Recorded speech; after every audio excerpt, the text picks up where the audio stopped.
तो मैं अपनी जर्नी शेयर करना चाहता हूँ। पीडब्ल्यू ने मेरा कैसे साथ दिया, और अगर फिज़िक्स वाला नहीं होता तो, और अलग सर नहीं होते, उनकी मोटिवेशन नहीं होती, उनके लेक्चर्स नहीं होते, तो शायद आज मैं नीट में अच्छा स्कोर नहीं कर पाता।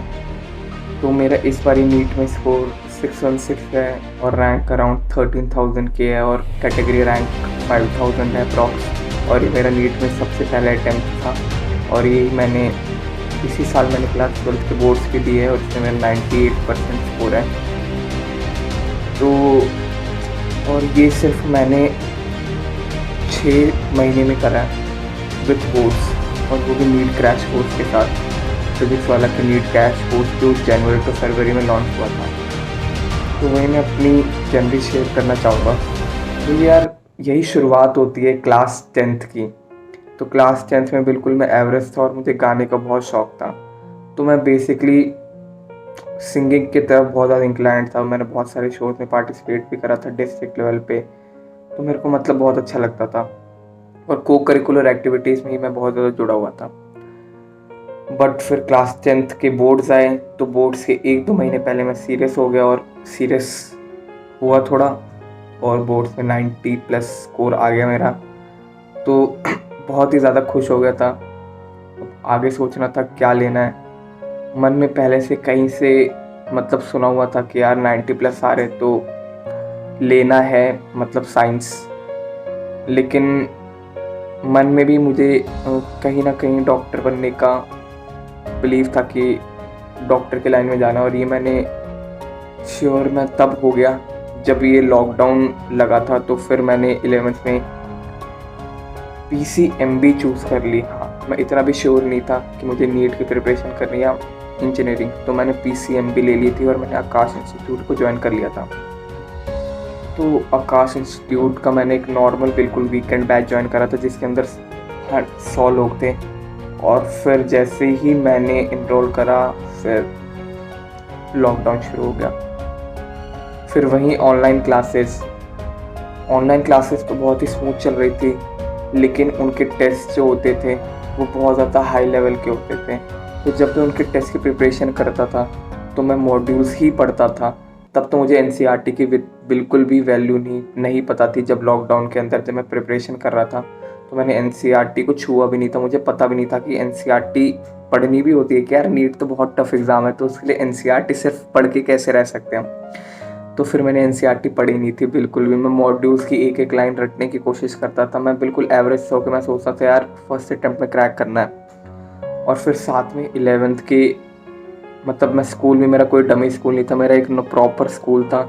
इसलिए मेरे को स्कूल में भी अटेंशन देना पड़ता था। नोटबुक्स बनाई मैंने, रो के एंडिंग में नोटबुक्स बनाई 11th की। मैंने 11th के यूनिट टेस्ट दिए, मतलब इतना ज़्यादा मतलब हालत ख़राब हुई थी, फिर भी मैंने एक करा।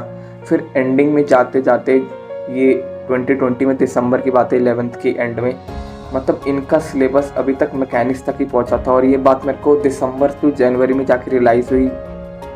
मतलब मैं टेस्ट भी बहुत कम दे रहा था, और ये मतलब इनके बैच ही ऐसे चल रहे थे। मतलब इनके जो बैचेस होते हैं, ये सारे वीकेंड के बैचेस और रेगुलर बैचेस, इनके सारे बैचेस में एवरेज स्टूडेंट होते हैं, और ये बिल्कुल भी उनके ऊपर ध्यान नहीं देते। ये अपने टॉपर बैच अलग से ही चूज़ कर लेते हैं, आकाश और एलन। मैं आकाश में एनरोल था। तो फिर मेरी फिज़िक्स और केमिस्ट्री बिल्कुल आधी तक ही हो पाई थी। मैंने आधा ही सिलेबस कवर करा था 11th के। और फरवरी में मेरे आ गए 11th क्लास के स्कूल के टेस्ट। अब उसके लिए तो मुझे ऑफलाइन स्कूल जाना पड़ा। तो उसमें मैंने जैसे तैसे करके जो कटेड सिलेबस था मैंने वो पढ़ लिया, और पास तो क्या, मेरी कंपार्टमेंट भी आई थी फिज़िक्स में। मुझे 11th की कंपार्टमेंट देनी पड़ी थी क्लास 11th में फ़िज़िक्स में। मतलब मेरी इतनी हालत ख़राब थी, मतलब मैंने ध्यान भी नहीं दिया था, और साथ में इंस्टीट्यूट ने भी बिल्कुल इतना डिले करा था, और सिलेबस इतना आखिरी में इतना तेज़ दौड़ाया था। वो तो अच्छा हुआ कि मैंने फ़िज़िक्स वाला से अलग पांडे सर की मैंने वीडियोस देखी हुई थी। मैं 10 से ही अलग पांडे सर को जानता था, क्योंकि मैंने उनकी मोटिवेशनल वीडियोस थी, वो बहुत ज़्यादा ट्रेंडिंग होती थी, तो मैं उनकी वीडियोस देखता था। तो फिर मैंने मतलब मैकेनिक्स पूरी अलग पांडे सर से पढ़ी थी।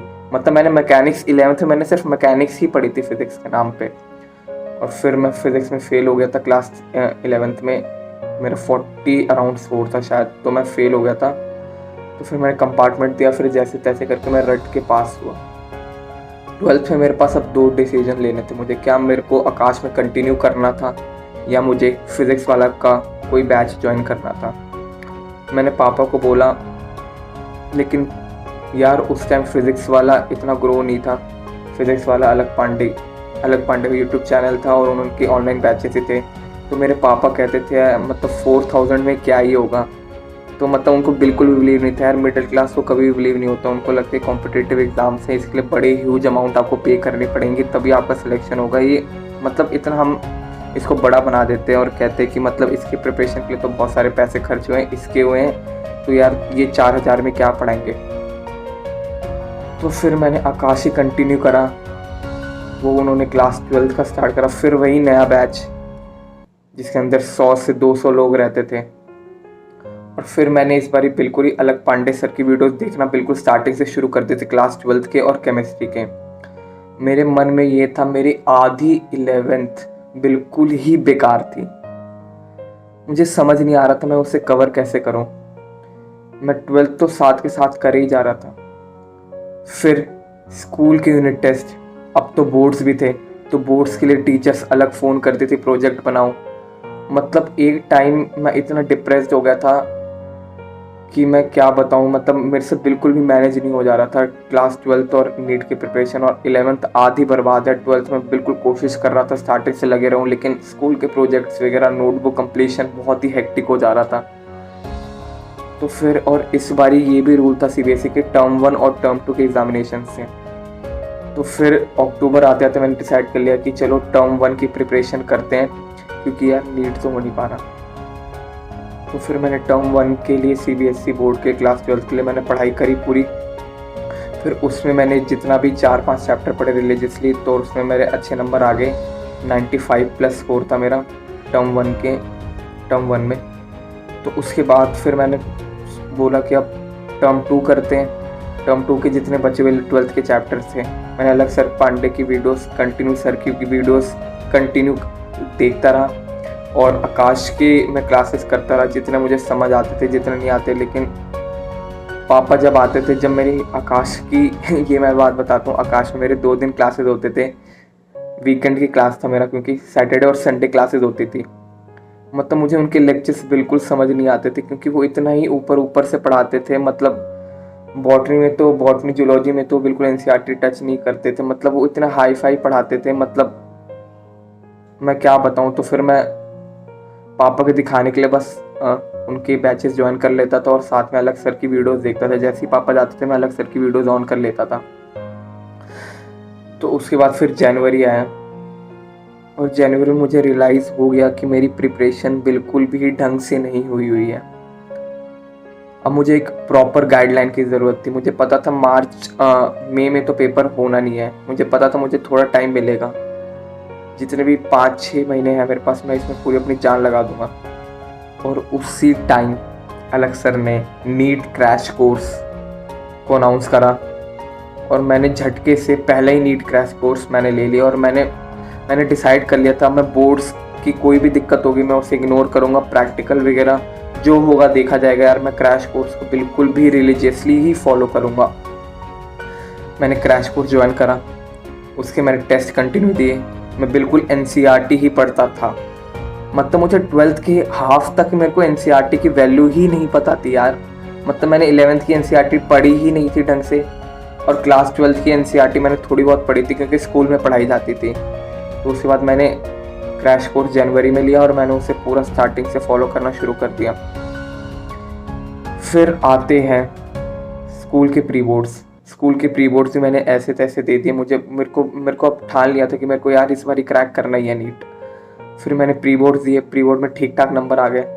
फिर मैंने कंटिन्यू रखा अपना नीट का प्रेप। 11th के बैकलॉग्स कवर करे, एक में 15 घंटे पढ़ता हूँ। मतलब एंडिंग में मैंने बहुत ज़्यादा जोर लगाया अगर नीट क्रैश कोर्स के साथ। टीचर्स ने भी बहुत सपोर्ट करे नीट क्रैश कोर्स के। बॉटनी जूलॉजी मैंने सारा कुछ कवर करा।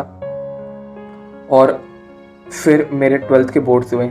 12th के बोर्ड के लिए मैंने थोड़ा बहुत पढ़ा। मेरे 12th के बोर्ड्स बहुत अच्छे गए और इस बार मेरे 98% भी आए।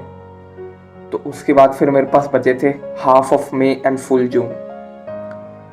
मेरा अभी भी थोड़ा सिलेबस पेंडिंग था, मतलब कॉन्फिडेंस नहीं आ रहा था यार, मतलब क्योंकि आपने इतनी देखो यार, नीट की प्रिपरेशन इतनी जल्दी नहीं होती। हमें लगता है कि मतलब लोग 2-2 3-3 साल से प्रिपरेशन कर रहे हैं, और मैं तो यार मेरी 11th बेकार, 12th भी मतलब नॉर्मल चली थी, बोर्ड लेवल। फिर मैंने ढंग से प्रिपरेशन जनवरी फेब में शुरू करी थी जब से क्रैश कोर्स आया था। तो फिर भी मतलब मई जून आते आते मैं स्टेबल था, लेकिन मेरे को रिवीजन की और ज़रूरत थी।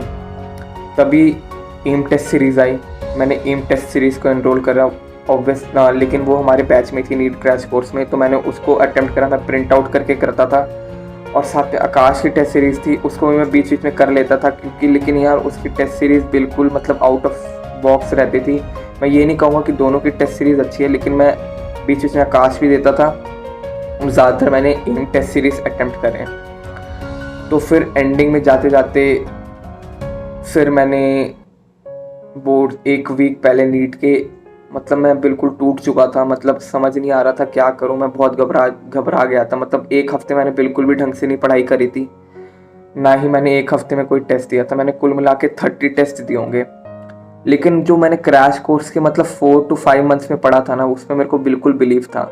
मैंने टेस्ट भले ही 40 दिए हों, 40 मैंने मैक्सिमम टेस्ट दिए होंगे टोटल अभी तक 11 to 12 मैंने 40 टेस्ट दिए होंगे, including part test, including full syllabus test. Full syllabus मैंने 20 दिए होंगे, 10 to 20, और बिल्कुल थोड़े बहुत 11th में तो मैंने बिल्कुल भी टेस्ट नहीं दिए थे। 2-3 मैंने ऑनलाइन टेस्ट दिए थे आकाश के, क्योंकि मेरा सिलेबस ही नहीं हो पा रहा था। फिर आखिर में जाके कुछ कॉन्फिडेंस था आया मेरे अंदर, लेकिन फिर भी मैं रो रहा था क्या मेरे इस बारी होगा। मम्मी कह रही थी कोई बात नहीं, फर्स्ट अटेम्प्ट ड्रॉप ले लेना, लेकिन यार मेरे को ड्रॉप नहीं लेना था। फिर मैंने नीट का पेपर दिया और जैसा तैसा चला गया, मतलब और अच्छा हो सकता था, लेकिन मैं घबराया हुआ था बहुत ज़्यादा, क्योंकि 1 हफ्ते पहले मैंने पढ़ाई छोड़ दी थी बिल्कुल, ना ही मैंने कोई टेस्ट दिया था। मैं घबरा गया था, मतलब मुझे पता नहीं क्यों घबरा गया था। मेरी प्रिपरेशन क्रैश कोर्स की वजह से ठीक हुई थी फिर भी, लेकिन मैं घबराया हुआ था अपने कलीग्स को देख के। लेकिन मेरा स्कोर बहुत अच्छा है, 616 मेरा स्कोर है, और 13 के अप्रॉक्स रैंक है ऑल इंडिया रैंक, और 5 के ओबीसी में रैंक मेरी एनसीएल।